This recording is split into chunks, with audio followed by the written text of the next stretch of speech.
Good evening, everyone, and welcome to the September 15th Board of Trustees meeting. May we please stand for the pledge? It's very loud. I pledge allegiance to the flag of the United States of America and to the republic for which it stands, one nation, under God, indivisible, with liberty and justice for all. And Camille, will you please call the roll? Trustee Lang. Present. Trustee Gaglione. Present. Trustee Taylor. Present. Deputy Mayor Cronin. Present. Mayor Gambino.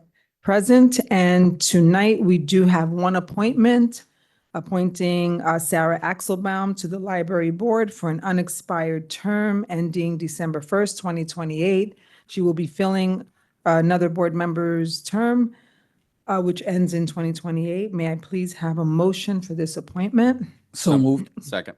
All in favor? Aye. Any opposed? Any abstentions? It's a great addition to the village board, to the library board. So congratulations to Sarah. I don't know if she's on Zoom and would like to say a few words or not. Is she on there? No. Okay. And we also have some presentations today. I'm going to ask if resident Harmeet Goindi can come up and talk to us about the music festival at Main Street Park on Friday. Sure.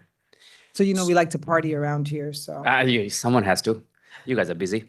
So first of all, thank you, Mayor Andino and Deputy Mayor Cronin, Trustee Taylor, Lang, and Gachion for giving us the opportunity to host our first ever music festival. For those of you don't know, right, Tuckahoe has a great music scene. So in the past 5 years, I have seen 4 bands formed over here in our small little village. And so it makes sense that we should have a festival of our own where we can celebrate the music scene that we have. Now, we want, basically what we want is a place where we can celebrate music. People can come together and feel a part of the community. So with that, right, we are, thanks to you guys, we have our first music festival, which will be this Friday, September 19th at the Main Street Park from 6 to 9 p.m. Right? So admission, of course, is free, and we encourage everyone to bring blankets and or chair. Come sit with us. Popcorn will be provided. And the 2 bands that are playing are local bands. One is called Retro North, and the other Echoes Through Time. So I hope we all can come there and have some fun. And you're going to play Beyonce for me. Of course, 2 Beyonce, not just We're one. good. We're good. Thank you for doing this, Harmeet, for the community. Thank you. Thank you, Hamid. Thank you. I'm going to take us to resolution number 1, authorizing the use of the Main Street Park on Friday for the free music in the park event sponsored by resident Harmeet Goindi. May I have a motion? So moved. Second. All in favor? Aye.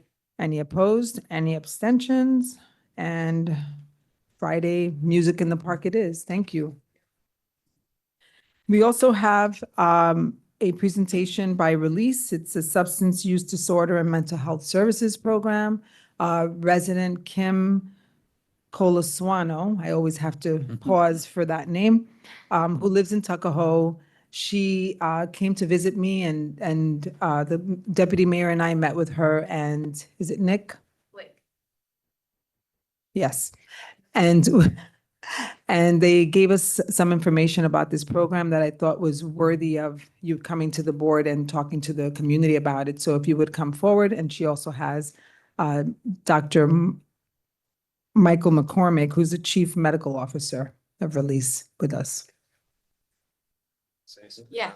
No, I just wanted to thank you, Mayor Andino and Deputy Mayor Cronin, for the time that we had a couple weeks ago. It was great meeting you and being able to introduce Release Recovery. I brought our Chief Medical Officer, Dr. Michael McCormick, to come tonight and give a little presentation about what we serve to the community. Thank you.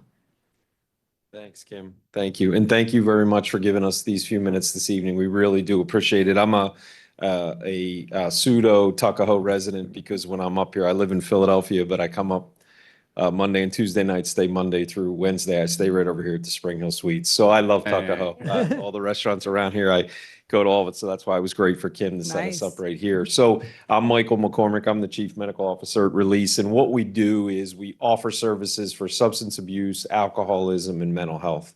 And we all know the large mental health component that everyone's facing on a daily basis. We are located in Purchase, New York. That's where our clinical offices are. And then we have our sober livings, or excuse me, our transitional livings in Yorktown Heights. So we do, if you have it, I can bring it up real quickly. It's just a few slides to give you an idea of who we are. David, the slides. Thank you so Gary, much. can Thank we you, put the Gary. slides up?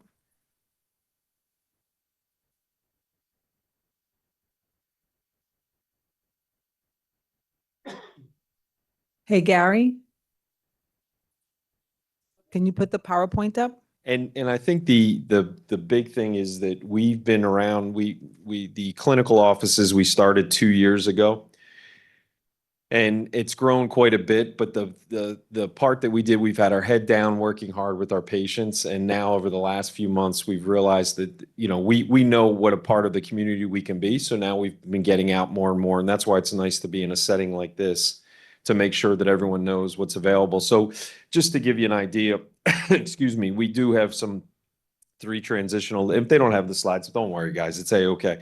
I can talk to anyone about anything. But we have 3 transitional livings in Manhattan, in the city, and we have an office there. But our main component is here in Purchase, and not here in Tuckahoe, but up in Purchase. And we have about 10,000 square feet. We just added another 8,000. So it's a pretty big component.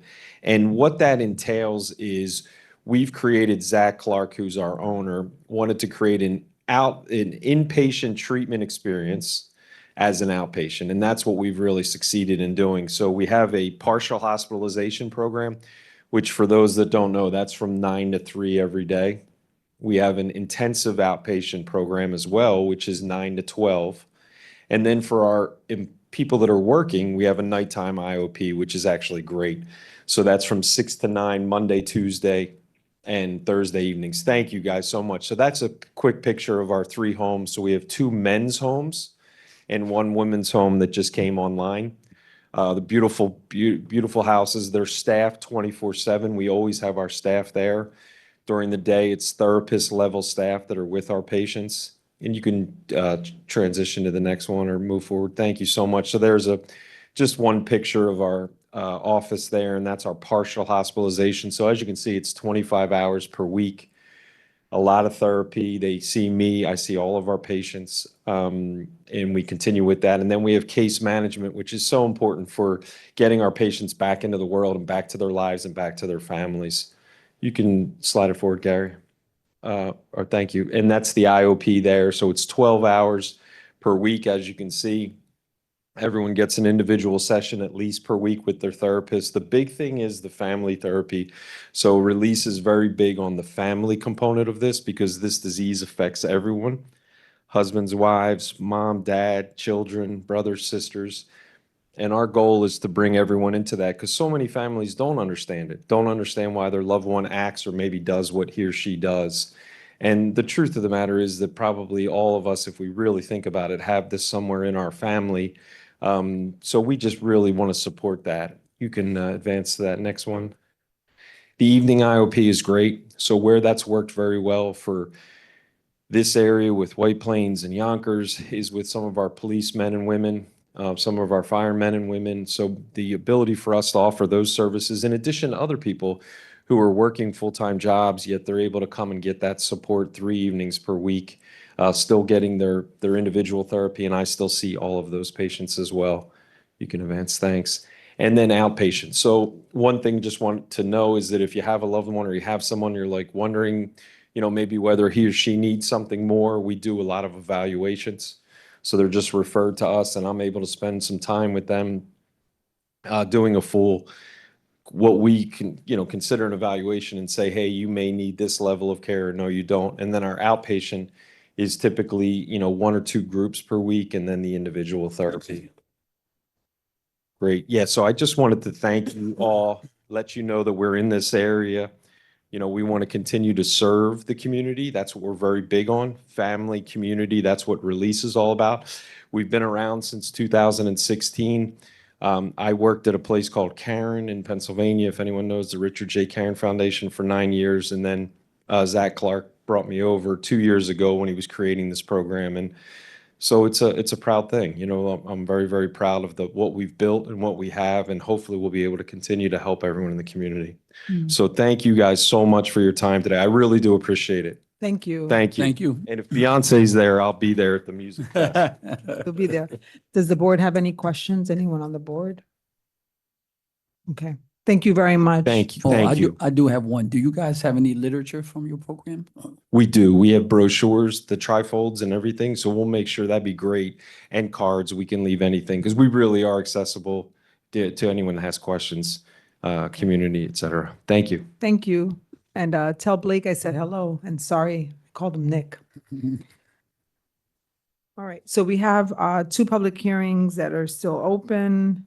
Actually, no, it's 1 public hearing that's open. The one to consider modifications to the village code for short-term rentals. Next month, we will have a draft law, right, Gary? Yeah, the that- draft will be posted. to be able to- Online. I'll go through that next month, and then hopefully the board can vote on it next month. Right, so we will look out for the actual law to be posted on the website so that you can review it.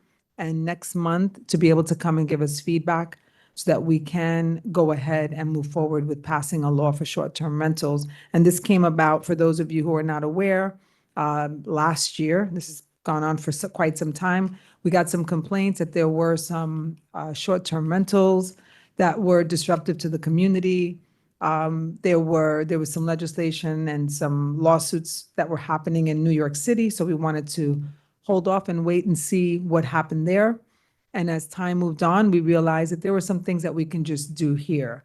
So our attorney, Gary, has drafted some guidelines for a law, drafted a law for us to look at and for the community to also review and give us feedback so that we can try to minimize and mitigate some of the disruption. So that'll be for next month. So we're going to keep it open for now. We should have the law itself posted, I would say within the week, right? Okay, great. So I do need to open the public hearing to consider authorizing the submittal of an application to Westchester County Complete Streets Municipal Assistance Program.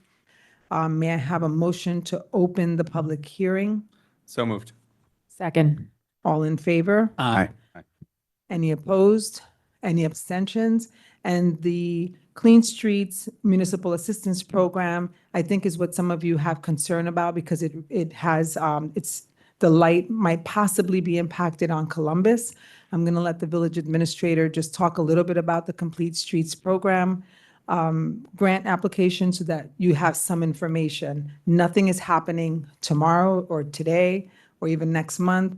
This is simply an application that we've put in to really upgrade that area, and nothing is written in stone until we don't even know if we're going to get the money. So David, could you just talk a little bit about it? Yeah, and I think, Mayor, that was a perfect introduction considering, so about 6 weeks ago, Westchester County put out this grant application for $15 million worth of funding from their general fund budget for these complete streets. The program is a 50-50 match on the actual construction, but a 100% cost by the county for the design of it. In order to actually apply for these funds, we needed to come up with a basic concept. That's what I'll show on the screen in a little bit. Again, like you said, it is just a very simple concept. Nothing is written in stone. We're looking for public feedback in regards to this, but the application is due on Friday. So we do want to get this in to see what we can get some funds. To provide a little bit of context where this came from, about 5 or 6 years ago, we put in for CDBG funding to do some curb work and some sidewalks there. It was about $150,000 from the village, $150,000 from CDBG. We know that that is not even remotely adequate to get everything that we want to get done there. So when this came up, we figured that we would try to partner with Westchester County, take the CDBG funding, put in for this complete streets and kind of redo the curbs, redo the sidewalk, something with complete streets is slowing traffic down, something that we know we have an issue with. So it's bumping out curbs. It's kind of, narrowing some of the lanes. So we did have the county come up with this concept plan. Again, this is a very preliminary design. We're looking for feedback from residents. We're just trying to get so basic understanding to be able to put this grant application in by the end of this week. Okay. So Gary, if you want to pop up the presentation, I'll kind of show what we have, at least for the preliminaries Mhm. yet, and our thoughts behind it.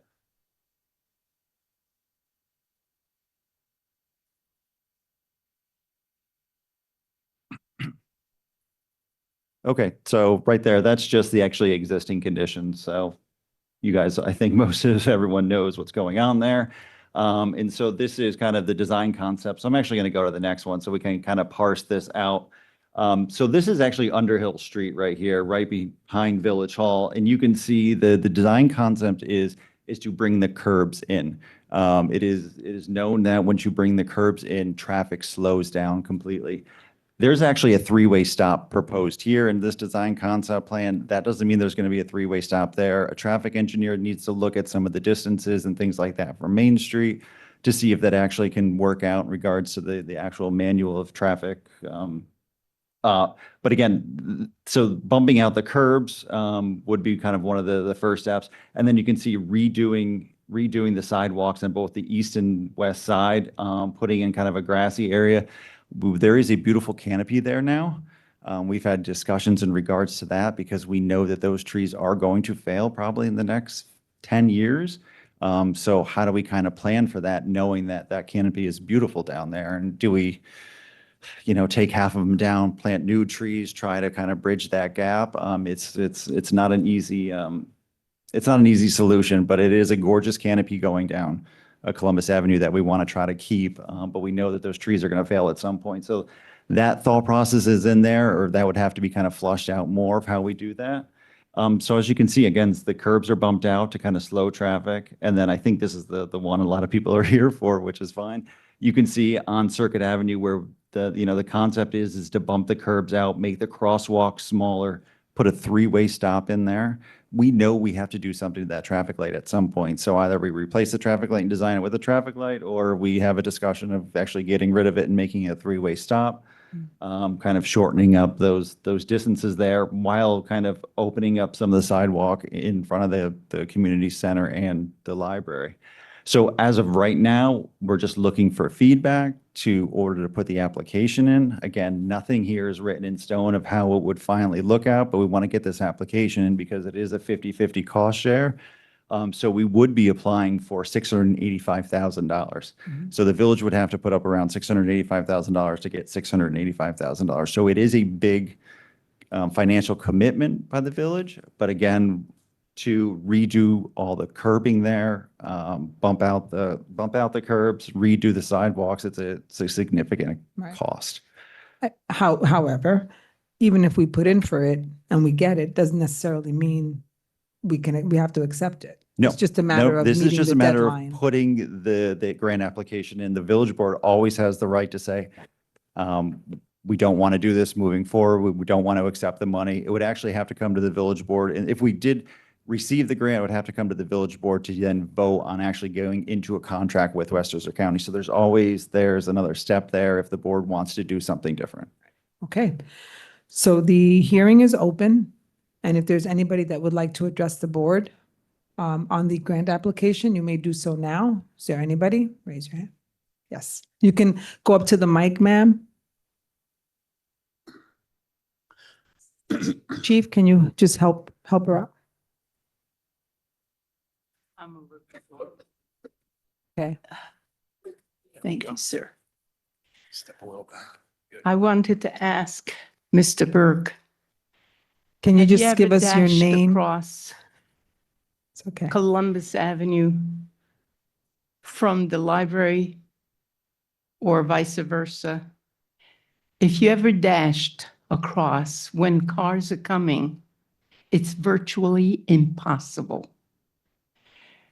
If you've ever crossed with the light, at least when the cars are stopped, My husband, who has Parkinson and can't walk and is on a walker, I can slowly, if the light changes, the cars will stay stopped in respect for two old people. I'm 85 years old. I can still dash across, but my husband cannot, unfortunately. And he is the love of my life, and I will fight for him. That light must not go. It is a killer if it goes. You will find that a lot of elderly live in those buildings near us, and you will find that there will be accidents there. Also, a school bus stops there, and there are children who live across and wait for the light to go across, and children who will sometimes just dash across. At least if the light is there, they have a chance to survive, and so will the elderly.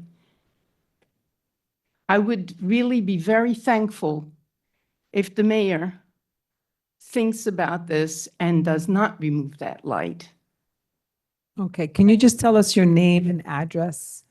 My name is Maria Schultz, and I live at 50 Columbus Avenue, Thank you. if you need to contact me. Okay, thank you. Is there anybody else that would like to address the board?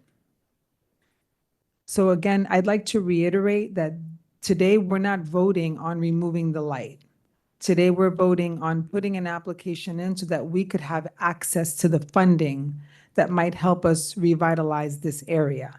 We still will be getting feedback from residents. We still have to go through certain processes. So none of this is happening today or tomorrow or anytime soon.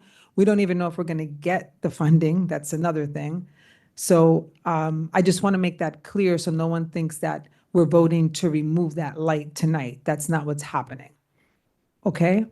We're just simply voting to give us access to this money to be able to put in to apply for the grant money so that we can make all the upgrades that we'd like to.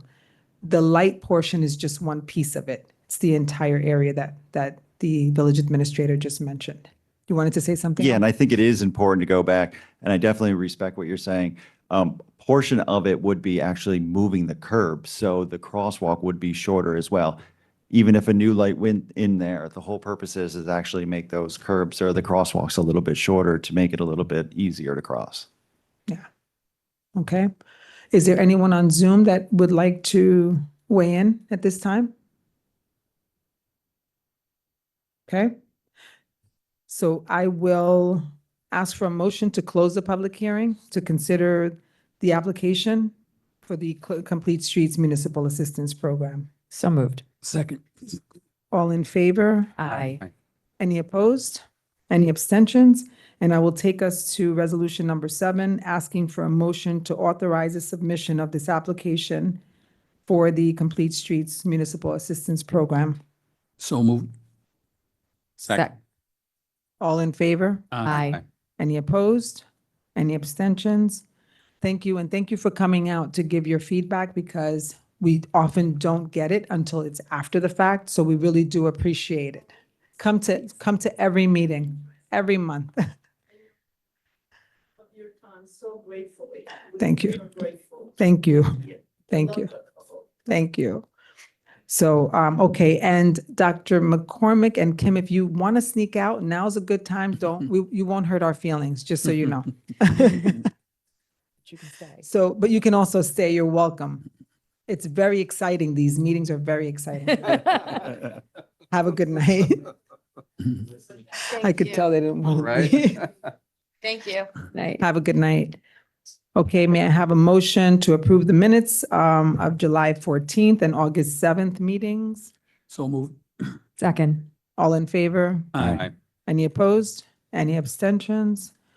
Okay, so we'll do our resolution rundown, I like to call it.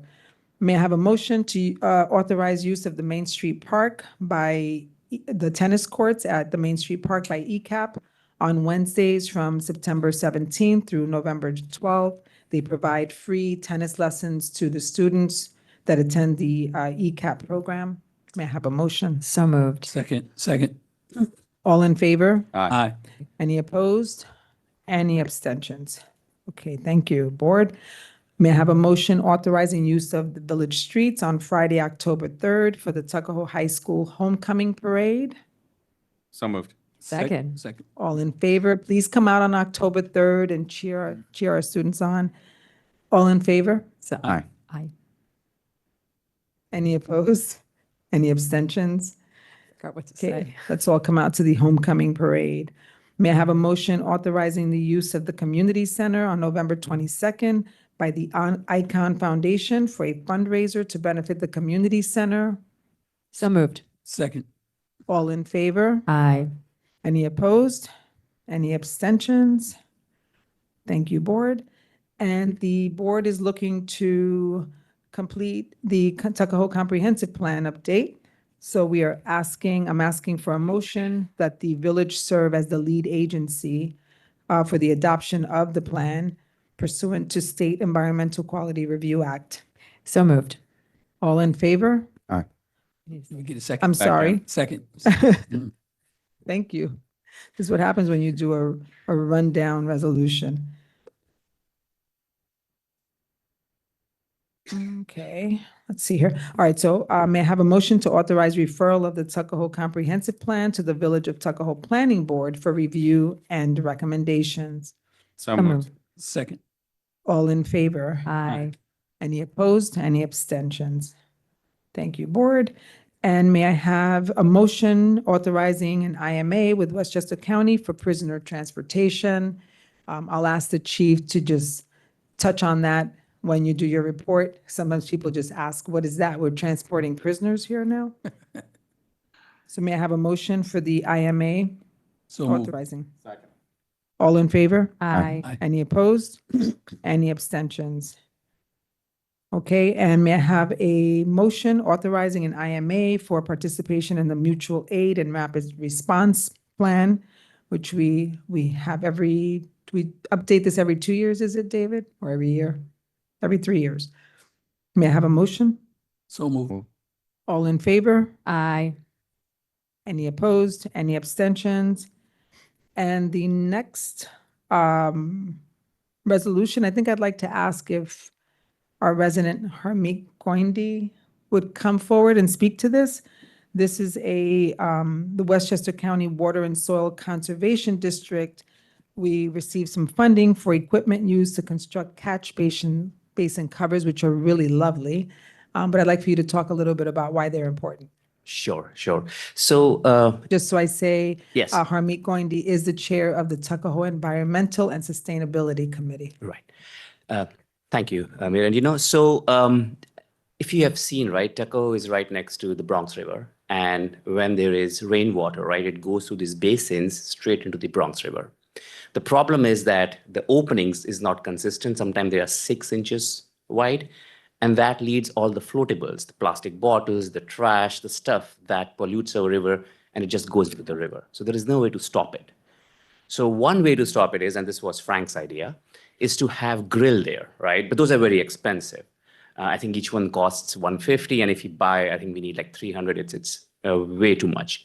So then the idea was to make our own grill.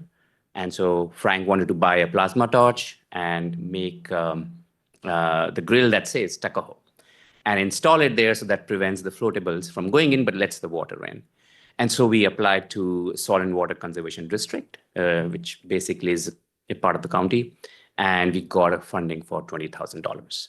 Nice. This was done last year, so the paperwork took time, but finally it's here, and I'm glad that you are passing the resolution today. Yes, thank you. Thank you. So may I have a motion? So moved. Second.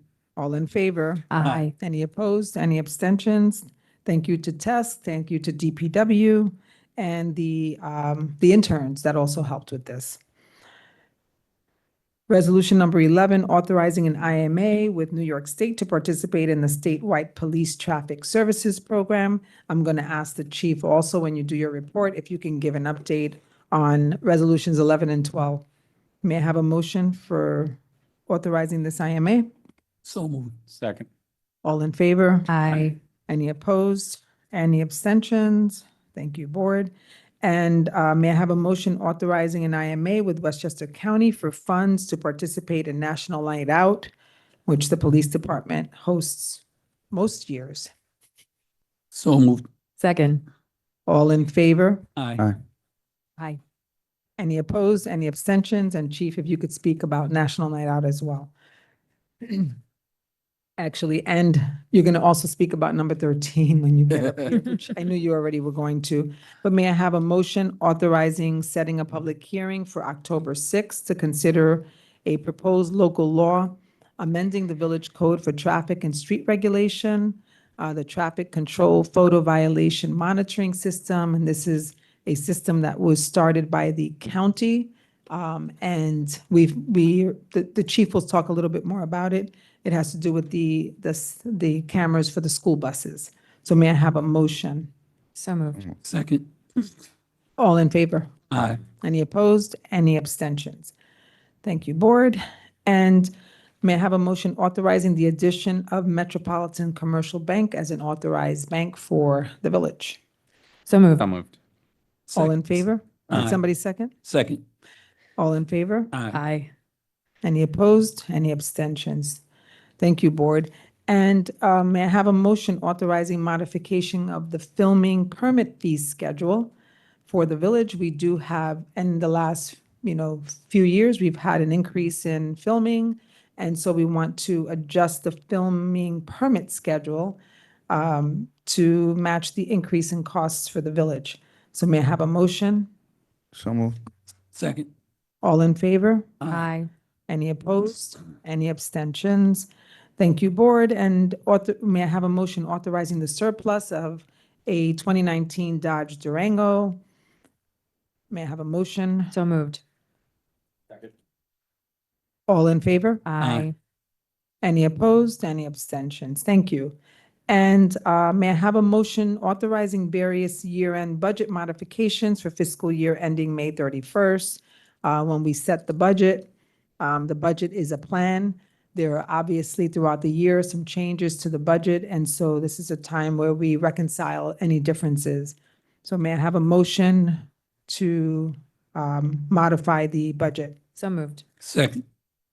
All in favor? Aye. Any opposed? Any abstentions? Anybody who is interested in looking at the budget, you can go to our website and pull it up. And then we have to pay the bills, so may I have a motion authorizing the approval of vouchers in the amount of $816,000 and $816,365.61. So moved. Second. All in favor? Aye. Aye. Any opposed? Any abstentions? And that'll take us to departmental reports. So Chief, will you come up? Chief Larry Rhoda, for those who do not know him. Hope everyone knows me at this point. If not, I'm not doing a good job. No, well, sometimes they don't want to know you. They don't want to know the police. Good evening, everybody. I'd like to welcome everyone back from a great summer. With that being said, I'd like to discuss a couple things on the horizon.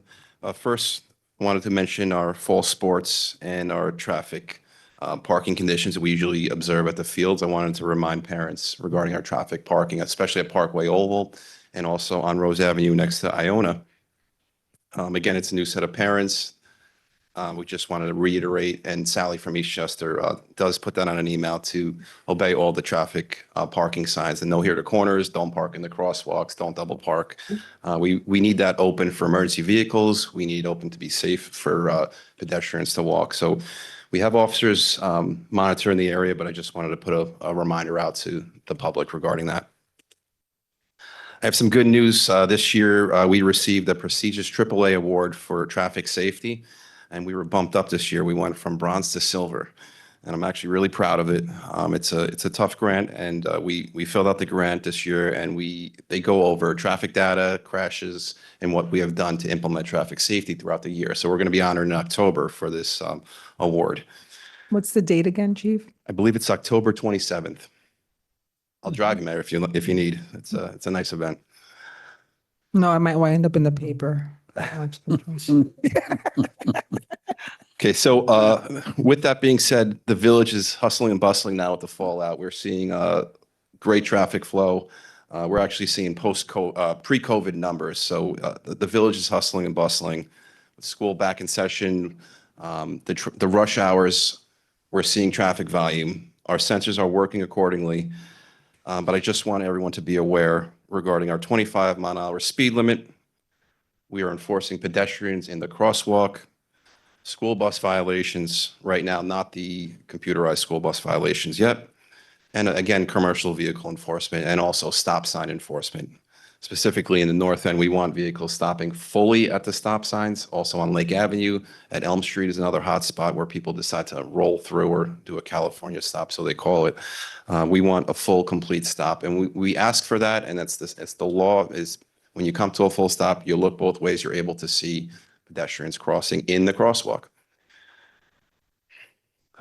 Moving on, I'd like to talk about the IMA, I'm sorry, not the IMA, the school bus public hearing for bus patrol. So the beginning of the year, this was implemented by Westchester County, countywide throughout the municipalities. And they implemented this program without notifying the local municipalities.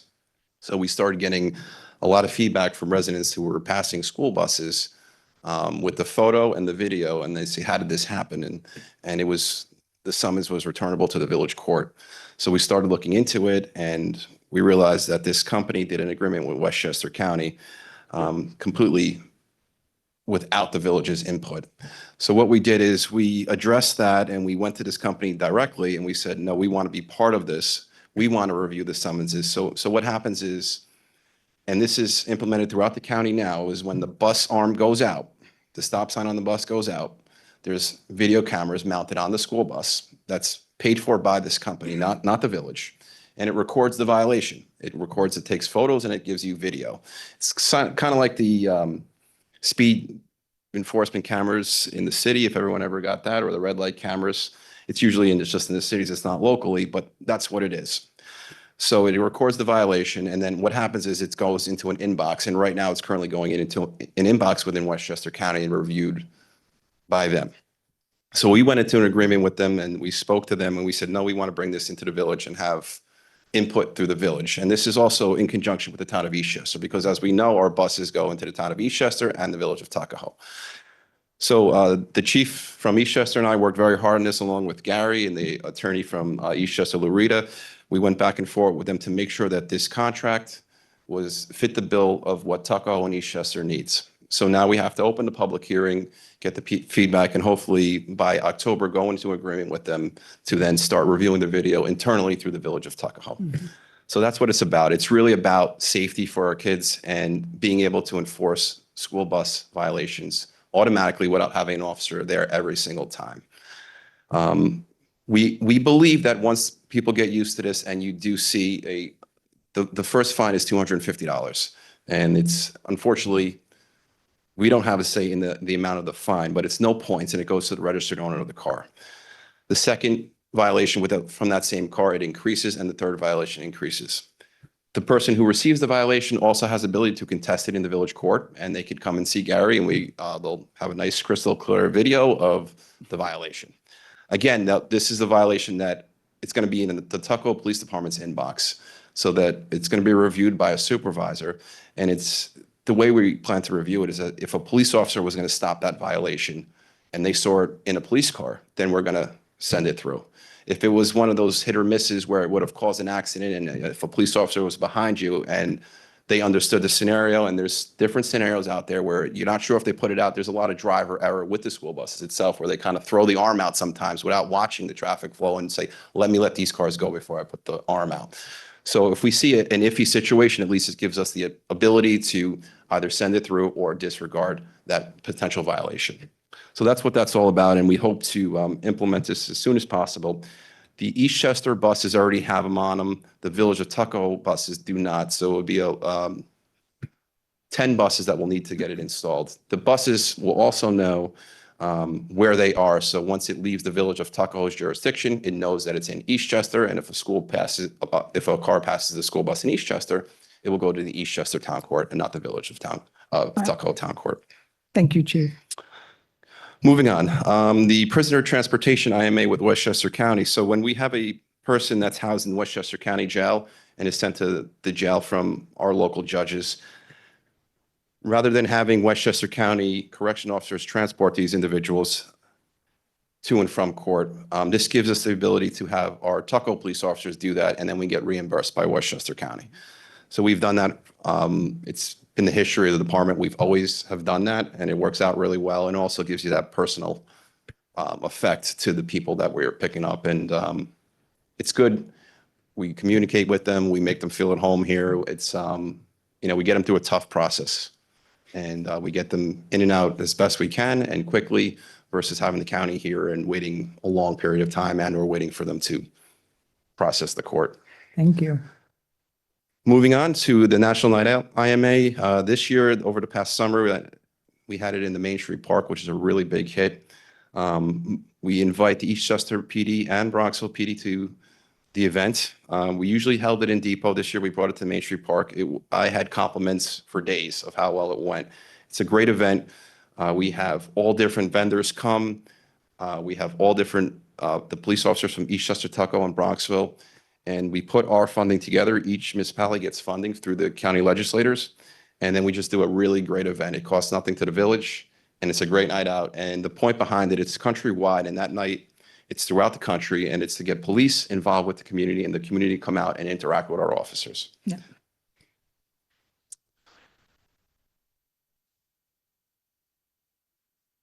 Moving on to the crime tip of the month. I'd really like people to take a look at their residences regarding spotlights and doorbells. And now the price of these components have come down, and to really think about potentially changing out that old floodlight to a new camera that records and gives you nice bright LED lights. It helps for peace of mind for the residents. It alerts the residents when you do have an issue or someone's at your house, you're not sure what they are, who they are, or what they're doing there, or why they're going through your backyard. It gives the residents the ability to call us right away, and we will go respond and say, what are you doing here? It also captures video for us should we need to review it if a crime happens in the area. The cost of this is very cheap now, and it just gives you the ability to upgrade your house and or your doorbell, apartment doorbell, to give you instant feedback of what's going on at home. So I just wish that everyone would really consider looking into upgrading their spotlights at home. That's all I have for you. Thank you, Chief. Any questions?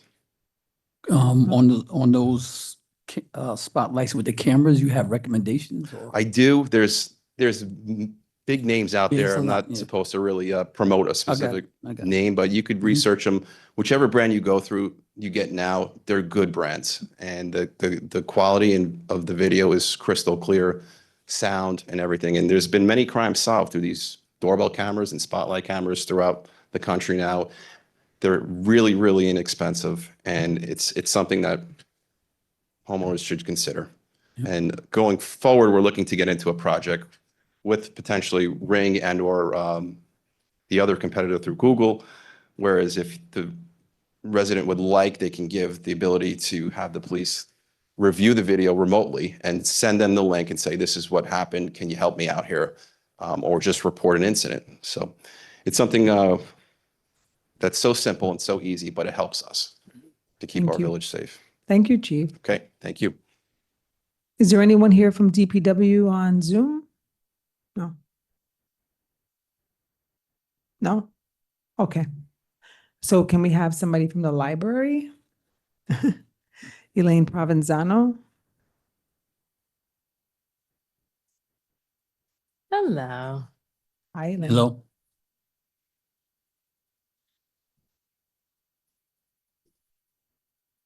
Good evening, Madam Mayor, and members of the board and community.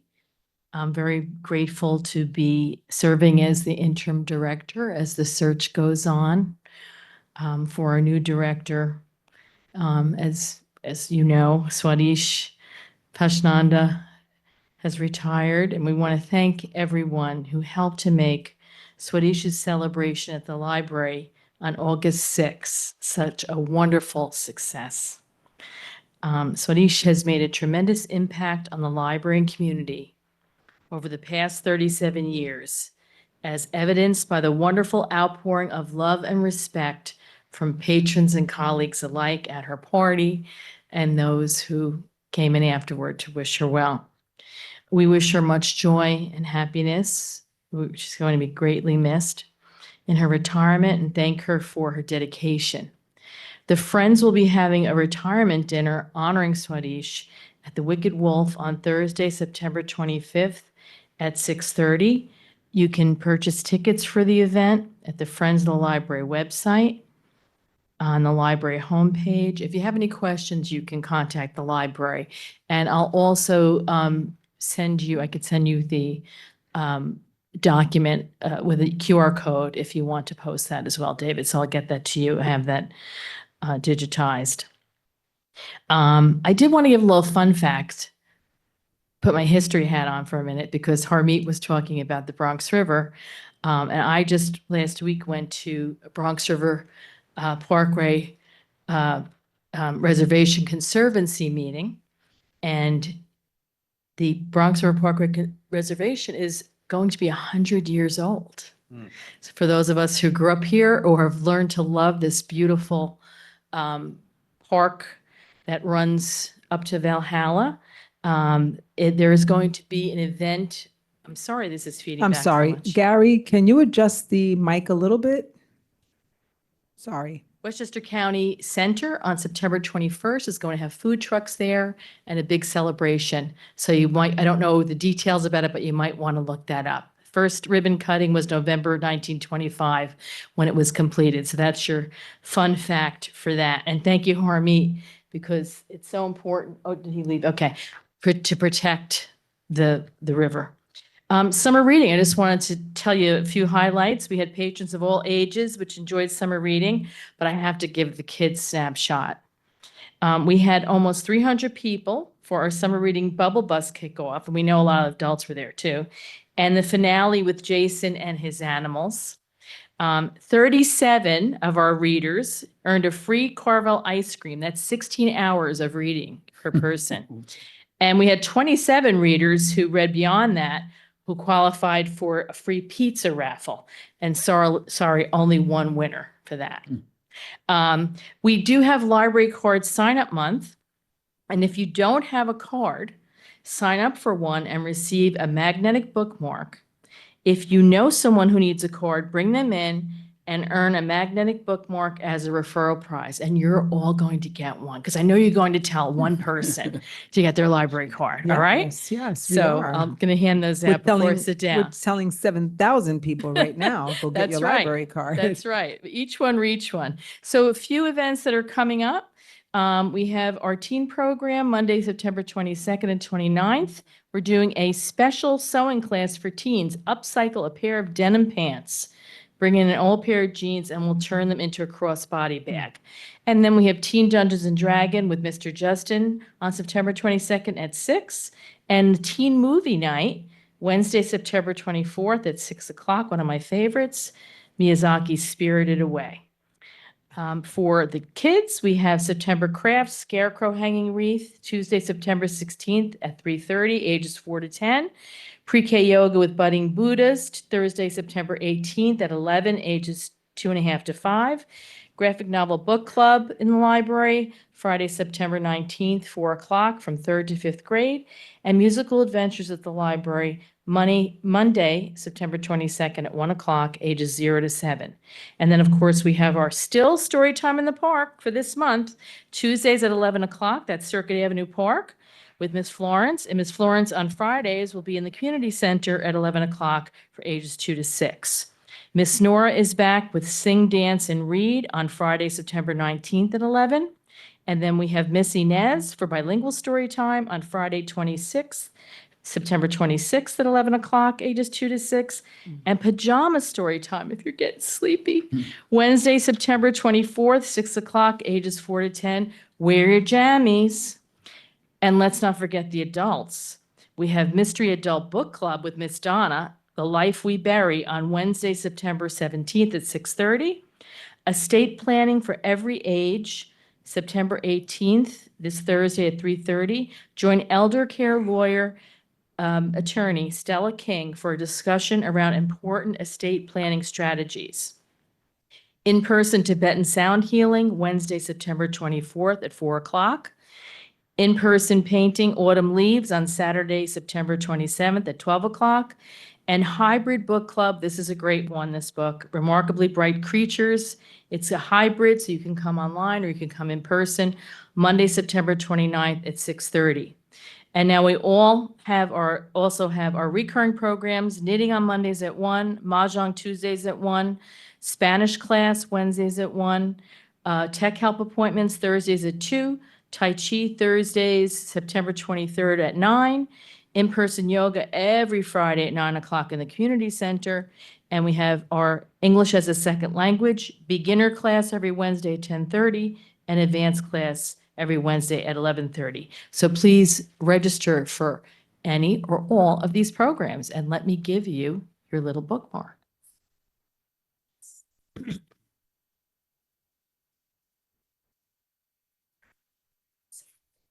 Oh, they're pretty.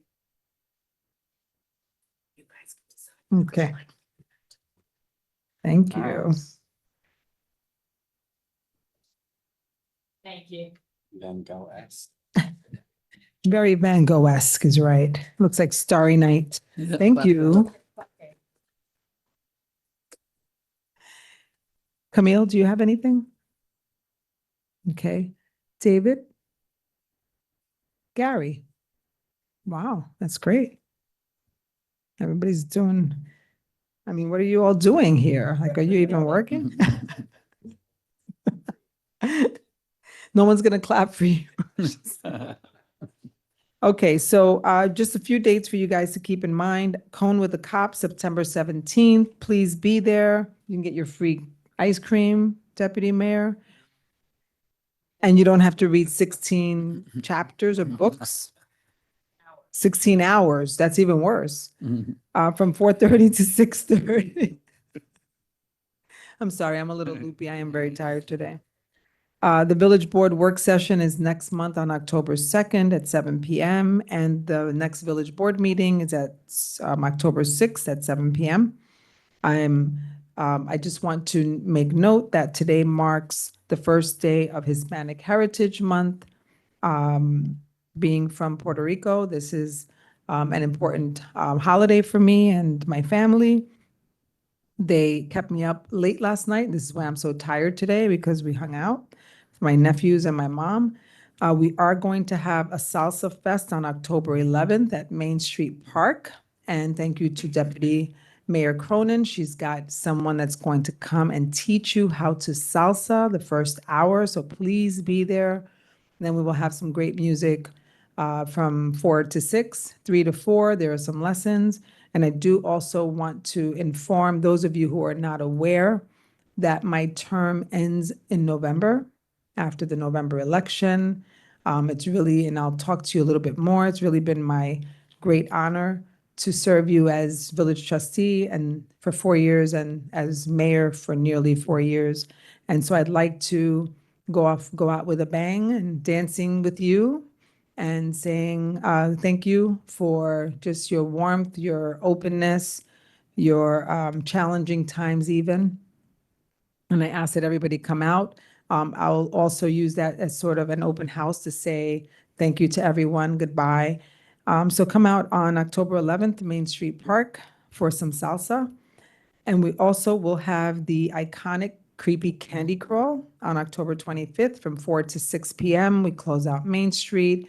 I think last year we must have hit 1,000 people, Chief. We estimated. So it's lots of fun. If you like to wear your costumes, this is for everyone, not just kids. And the board does get dressed up. We're thinking about what we want to be. So I don't know, Trustee Lang, you any ideas? What we're going to be this year? If you have any ideas, please email us. We'd love to hear what you think we should dress up as this year. So those are the dates for September and October. The Board of Trustee member reports. Trustee Lang? Thank you, Mayor. So just a couple quick things. Tuckahoe Community Center will be having a Lifeline screening on Monday, October 6th. The screenings will be going on all day, so please come by if you're looking to learn a little more about yourself. Something's not feeling right. It's nice to get information. Beautification. There are no new developments this month. However, they will have an announcement for the October meeting. And I just wanted to thank everyone who came out for the road race. And a big thank you to Deputy Mayor Cronin for handling such a huge Yeah. undertaking, a Yes, you wonderful can event. applaud.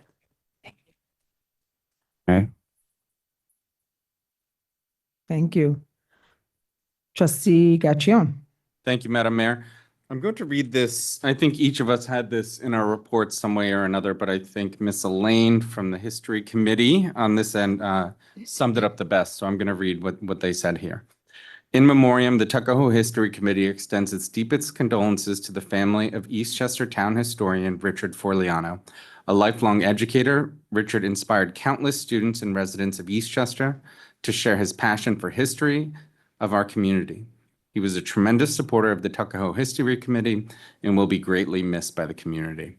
So we lost Richard Forliano this past weekend, and one of the amazing, I mean, there's so countless things that we remember about Richard, but as much research and as much work as he did, he never stopped being a teacher.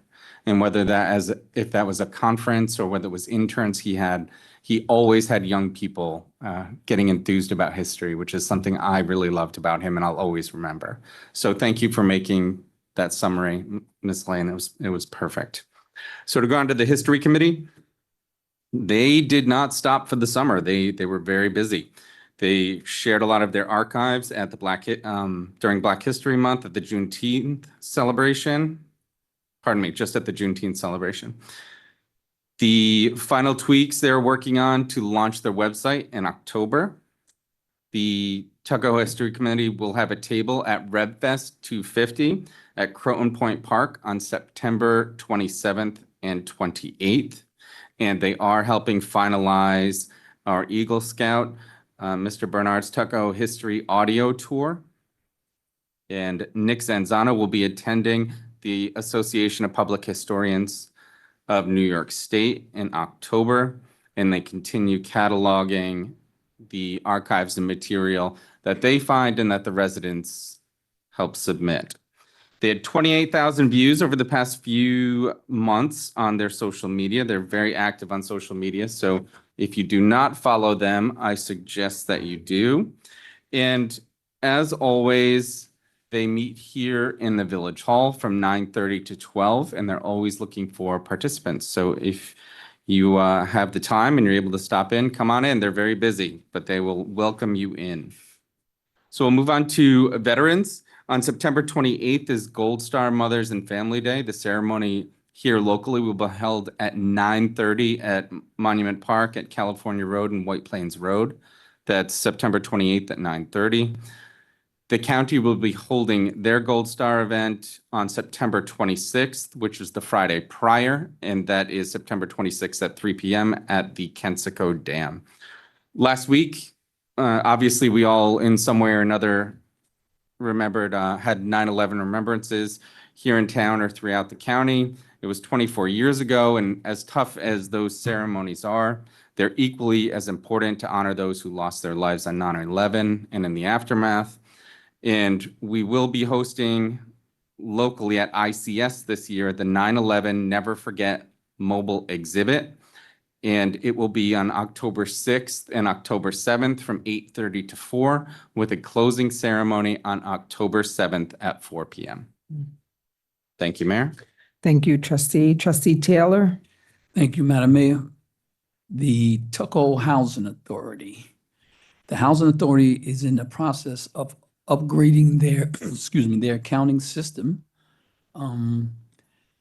And we are hoping that this is a benefit to those in the office and the residents. I was informed that the capital budget will be dedicated to the operating budget. This is something that the residents can inquire about at the next Tuckahoe Housing Authority meeting, which will be held on Tuesday, September 30th at 7 p.m. The Tenants Association had their family day on August 30th. It was a theme dedicated to the children of the tenants that live there. There were a number of slides and different things that were there for the children, including a huge water slide. They had a game truck. They had good food as usual, music, and fellowship.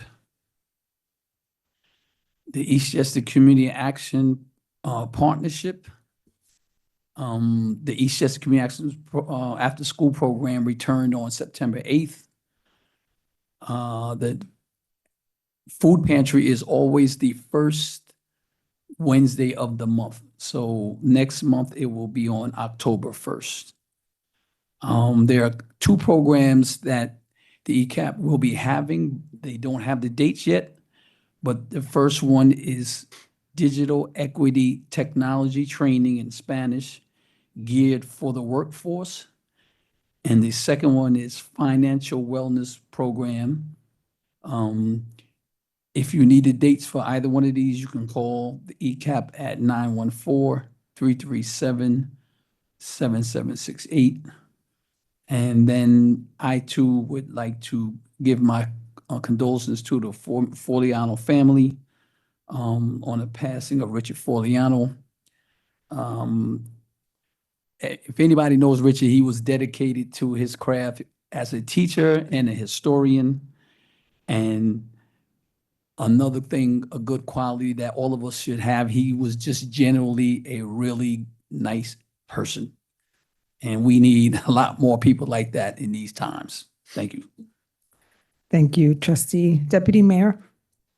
Good evening, everyone. It's nice to see so many people coming out to village board meeting. I want to go back to the summer and just give a big thank you to the community for 3 successful movie nights. We have a whole group of people who volunteer their time and their effort and sometimes their money to make sure that those movie nights go off without a hitch. So I just want to say thank you to Marilyn Graham, Taylor Graham, Roy Alexander, trustees Gacchione and Taylor, Layla Gargiulo and Justin Smith, and also, of course, our DPW and John Gunther, sorry, thank you, John Gunther, GVW, and the police for all of their efforts.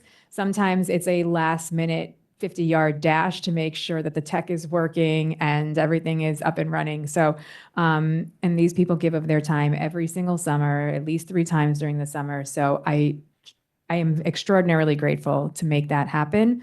We had some really great turnouts. This year, we had sponsorships by Bellagio's Pizzeria, who donated pizza, Elcan Industries, which donated a ice cream truck, and Il Gusto, which also donated some pizza at the beginning of the summer. So big thank you to everyone who makes that possible.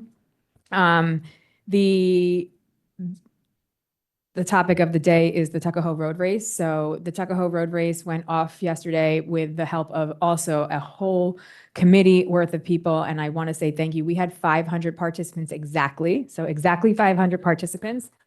We were raising money to go towards the Tuckahoe Community Center. I have to do some accounting and figure out what our costs are, but we will hopefully be giving a nice big check to the village next month. So maybe.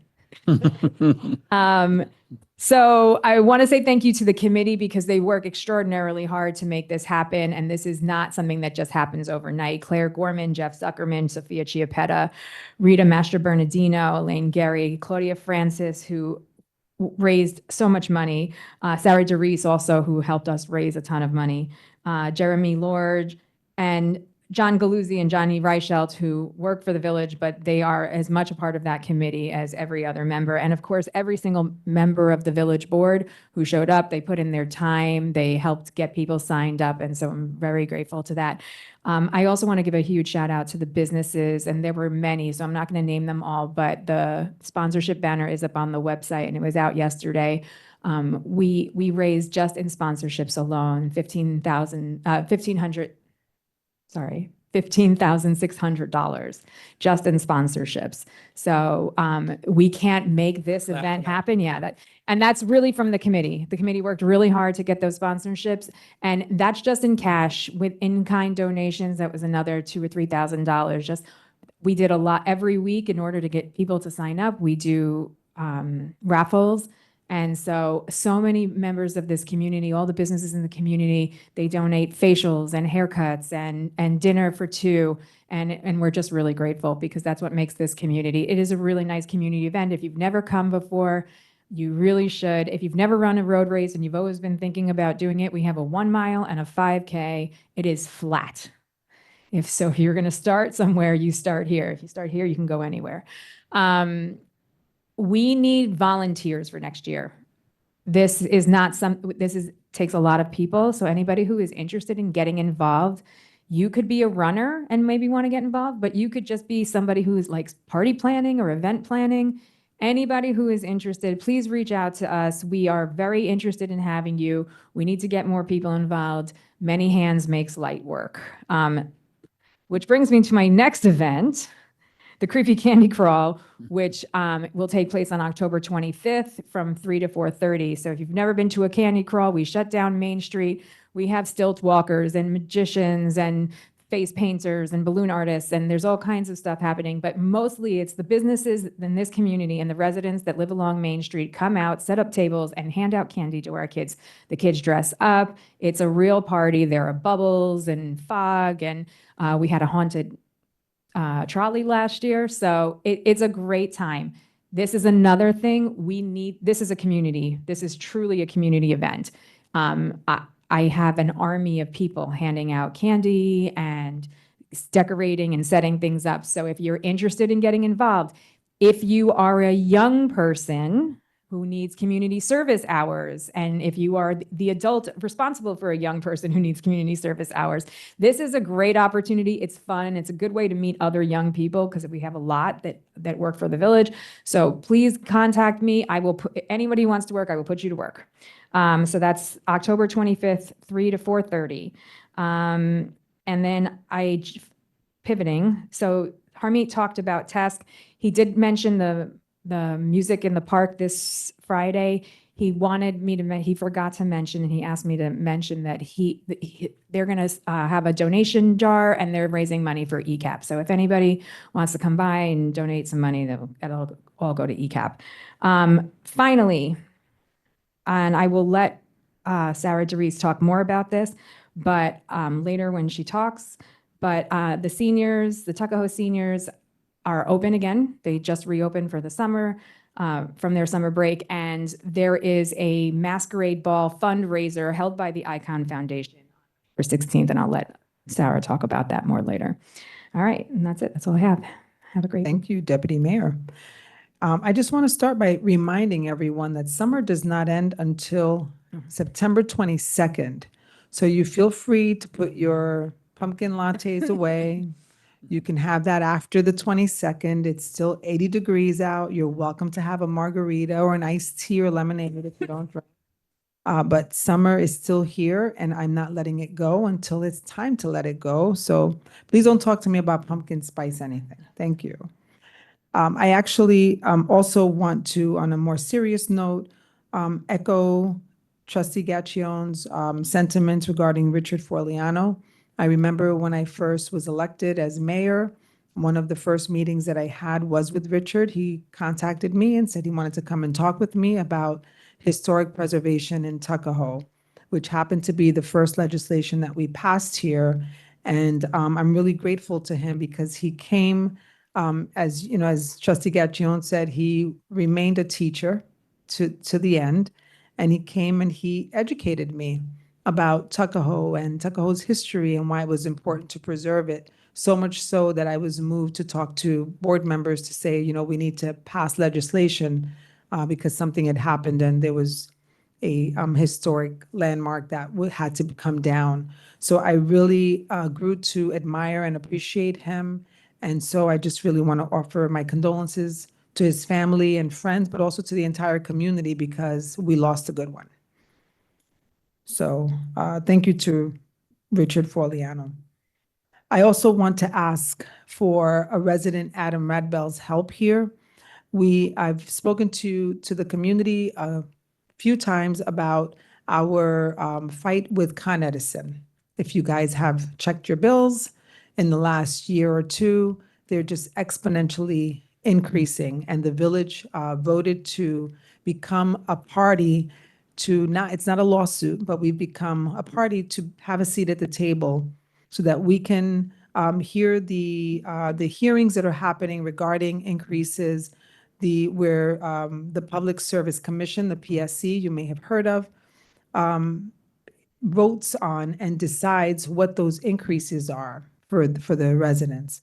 So we're asking that you go onto their website, make comments voicing your opinions about their proposed double-digit increases for next year and the lack of adequate review of these large upcharges. Now, thankfully, 39 of the 40 municipalities in Westchester County have gotten into this consortium to be a part of this conversation. We've hired an attorney, and we are also asking, and the county has also joined this effort, but we need residents and constituents to write to the PSC voicing your concerns. And I think that the numbers are really low for the people who are voicing the concerns. So what we're going to do is we will put up the link on our website, and we're also going to send out a blast email letting you know what the issues are and the link to the website, so that way you could speak more intelligently to it if you haven't heard much about it. But I'd like to ask Adam Radbell, who is a resident, contacted me about this. This is near and dear to his heart. So Adam, would you do that now? Thank you. Yep, you have to come up to the mic. And maybe he can convince his fellow neighbors to please advocate. Thank you, Mayor Andino and the board and all of you. It's a pleasure to talk to you about this because it's a problem for us all. I think in recent years, everybody here knows what the effect of the increases of Con Ed on our bills. It's not just us, it's all over Westchester and New York, and it's kind of a national trend as well. Mayor Andino is correct that the electric and gas are going up about 11% and 13% respectively. Yeah. You might wonder what we can do. So if you don't like your taxes, there are people you can complain to, and they are accountable. The Public Service Commission was set up decades ago, and its members are appointed by the governor, but they do not report to the governor. They do not report to the state legislature. They follow a complex set of rules that requires them to take into account the needs of the infrastructure and modernization while keeping our needs as consumers in their minds.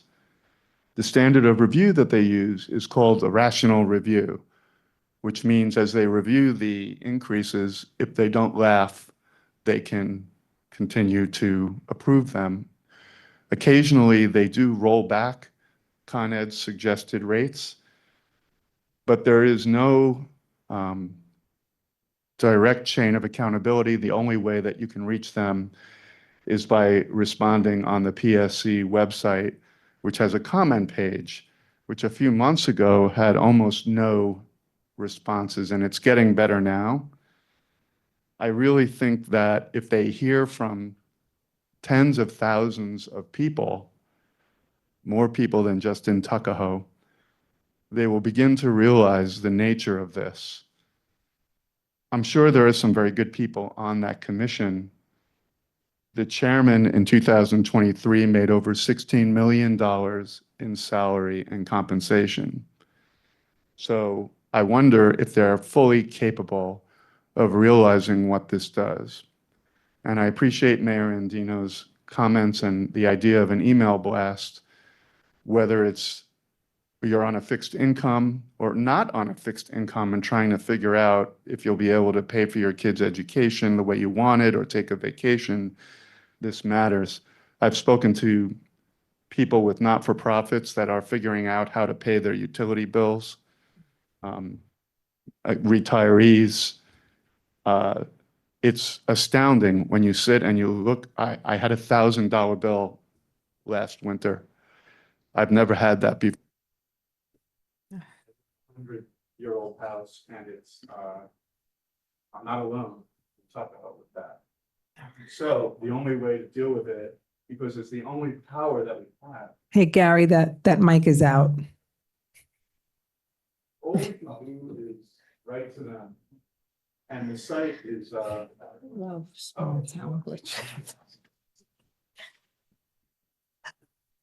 there's not that much more to say. Okay. Thank you for listening. Oh, sure. The site itself is on the department. We will, DPS.ny.gov. we'll also send it out and we'll put it on our website. For anyone who does not know what the website is, tuckahoe.com. Thank you for your time. Thank you. Adam. Thank you so much, Adam. Just say Yes, and if there are any board members who would like to add to. Mhm.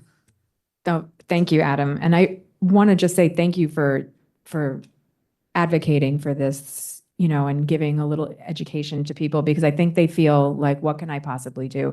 This is something small. It's not overwhelming. You don't have to be embarrassed about going in and talking in front of people. Person. I just didn't before, and I want to make a point of saying it now. I also want to reiterate how profound the loss of Richard Forliano was. We had some other losses in the village this summer who were also very important to people who live and work here. And so I just want to mention them: Ronald Vitro, Danny Vitro's father, John Smith III, who was a fixture in this village, and the grandfather of Officer Boy. Yeah. Peter Costa Sr., father of Peter Costa, and of course, Mr. Forliano. So we send our condolences, and I know this is really hard, but we are always thinking of you guys. Thank you.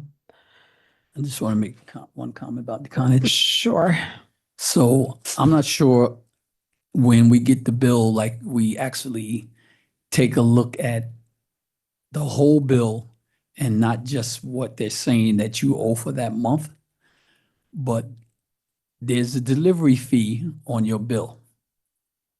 And they are actually charging you more money to deliver the gas and electric than you are using. So probably 60% of your bill is they are charging you to deliver it to you. You need to take a look at it. Yes. And to caveat what Trustee Taylor said, there's no rhyme or reason to the delivery fee either. Your delivery fee could be very different than your neighbors right across the street. So this is something that we very much need to look into and to hop on the PSC website and make those comments. So can we count on you to do that? For your sake and for everyone's sake. We have to be informed, engaged. We have to speak out, because otherwise things just slip by. Okay, so that will take us to the second opportunity to address the board on any agenda items. Non-agenda. Agenda or non-agenda items. Anyone? Yes.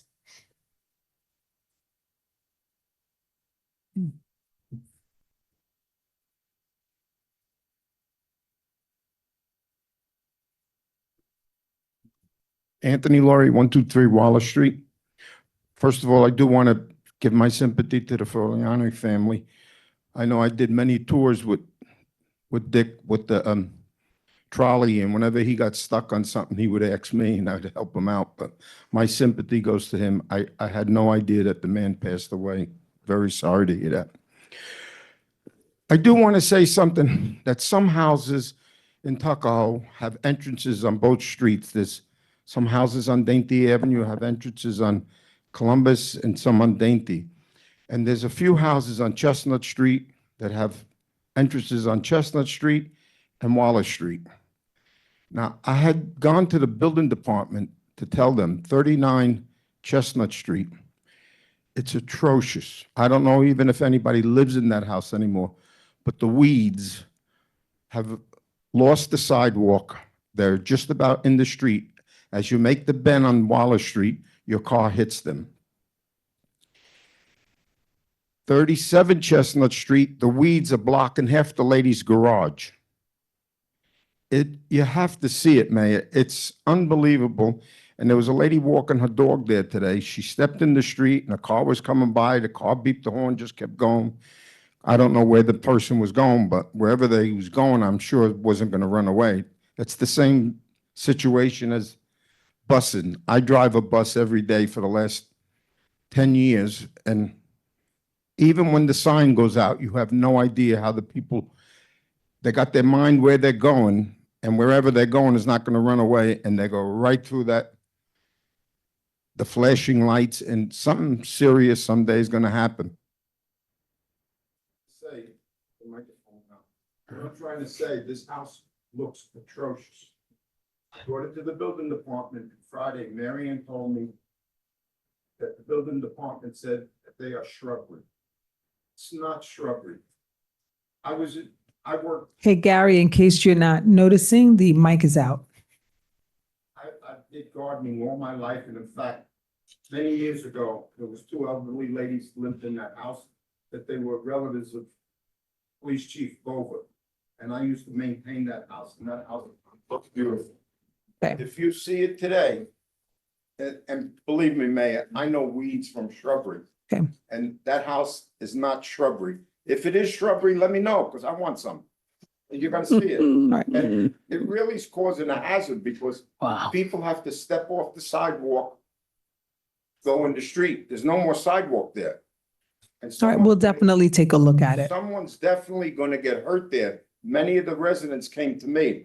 I'm not the police officer to that street, but it does look atrocious. And on the Chestnut side, it doesn't look too well either. But on the Waller Street side, it's blocking everything. It's going into the other lady's driveway where it's blocking her garage doors. Okay, So I do hope, I had mentioned it to Frank. He said he was gonna go take a look at it also. okay, thank you. You're welcome. Is there anybody else that would like to address the board? Can we just give them another mic? It doesn't. Yes, I guess that's what we have. I'm here. This is small town government. Right. You gotta love it. We make it work. Sarah Derice, 204 Dante. I wanted to come up, as Kara had mentioned, and just let everyone know about the 18th Annual Masquerade Gala that's coming up on October 16th. For, I think, the last 14 or 15 years, we've been raising money for the Tuckahoe seniors, and this year we are doing so again. We have a commitment to give them $10,000, so we need everyone's help this year. It goes a really long way in funding their programming. If you cannot attend the event, you have the opportunity to buy a 50/50 ticket. The tickets are $25. They're available online at iconfoundation.org, or you can reach out to me if you prefer to pay cash or check. My phone number is 917-539-5583. I'm very happy to have a chat with anybody that wants to discuss Icon Foundation and what we do and how we help out the seniors. So feel free to reach out and let me know if you want to buy a ticket. Thank you. You said October 15th, right? 16th, 16th. Thursday, the 16th. Yeah. Okay, is there anyone else that would like to address the board? Hi, Hello. my name is Lily Schultz, and I'm an owner of a condo at the Tower Club, 50 Columbus Avenue. And at a recent board meeting, I found out that the traffic light on Circuit and Columbus is going to be replaced with stop signs. So we talked about that earlier. I'm so sorry, I It's okay. apologize that So I came in I'll late. just give you a brief summary. Sure. So we've put in for a grant to revitalize the Columbus area, and that includes where that traffic light is. The grant application is due Friday, and we just had to submit a plan, which the county helped with. That does not mean that the light will come down necessarily. We had to submit a plan so that we could get awarded this grant money. Once we submit it, if they tell us that, yes, you got it, then we start to actually rework it and get feedback from the community.